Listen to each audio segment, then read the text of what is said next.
তো আমি এই যে আওয়ামী লীগের ফেসিবাদ যে রাজনীতি এটা দেখেছি আমি গত 16 বছর।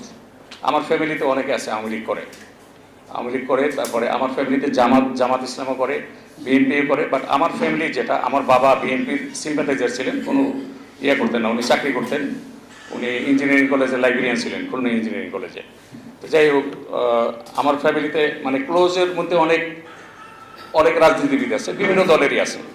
তা আমি চিন্তা করলাম যে এতদিন নিজের জন্যই তো সব কিছু করলাম, তাহলে এখন দেশের জন্য যদি কিছু করা যায় তাহলে কীভাবে পলিটিক্যাল কীভাবে অ্যালাইন করা যায়। তো ওই সুবাদে এবং আরও কিছু কারণ আছে, যেমন আমি যখন ইস্ট বেঙ্গলে চাকরি করি, ইস্ট বেঙ্গলটা হলো আমাদের প্রয়াত প্রেসিডেন্ট জিয়াউর রহমানের ওনার নিজের ইউনিট। এটা উনি এই ইউনিটটি নিয়ে উনি আপনার স্বাধীনতার যুদ্ধে যে স্বাধীনতার ঘোষক যে ওনাকে বলা হয়, উনি স্বাধীনতার ঘোষণা দিয়ে এই ইউনিট ইস্ট বেঙ্গলের উনি টোয়াইসি ছিলেন। He was the second in command. CO ছিলেন কর্নেল জাঞ্জুয়া, পাকিস্তানের।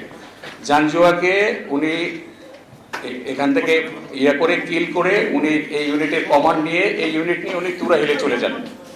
এই ইতিহাসগুলো মানে সবাই জানে, অনেকে জানে না।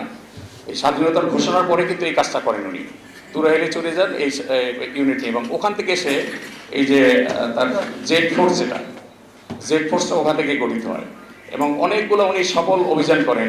আমি বিভিন্ন সময় দেখেছি যে আওয়ামী লীগের যে প্রোপাগান্ডা সেল, এরা কি বলে উনি আইএসআই এর সদস্য, উনি কোনো যুদ্ধ করেন নাই।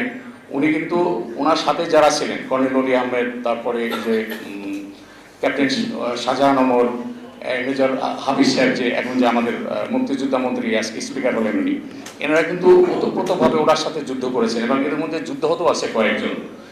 এবং উনি যদি আহত হন নাই আমাদের প্রয়াত president, but he was the supreme leader বলা হবে তাকে। অনেকগুলো যুদ্ধের নেতৃত্ব দিচ্ছেন এবং ওনার স্বাধীনতার ঘোষণার মাধ্যমে কিন্তু দেশের স্বাধীনতার যে অগ্রযাত্রা, যেটা স্বাধীনতার যুদ্ধে, সেটা শুরু হয়েছিল।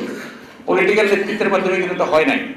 পলিটিক্যাল নেতৃত্ব ওই সময় তারা কিন্তু ইনডিসিশনে ভুগতেছিলেন, সবাই জানেন এগুলো। ওনারা ছিলেন ইনডিসিশনে, কি করবেন। উনি স্বাধীনতা ঘোষণা দিবেন 7ই মার্চে, 7ই মার্চের ঘোষণাটা কিন্তু স্বাধীনতার ঘোষণা ছিল না, ওটা ছিল অটোনোমাস হওয়ার জন্য একটা ঘোষণা ছিল।